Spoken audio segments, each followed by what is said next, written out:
Tayong mga Pilipino talaga, world class ang galing.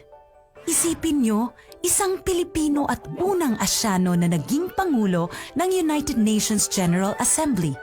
Astig, di ba? Yan si General Carlos P. Romulo.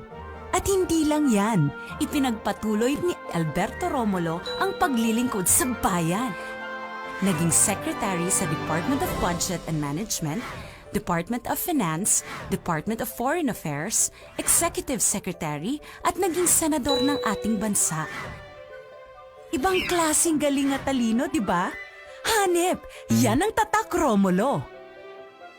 Kaya hindi nakakapagtaka na si Roman Romulo ay lumaking disente at maaasahan. Nagmula sa pamilyang nagbigay serbisyo sa bayan.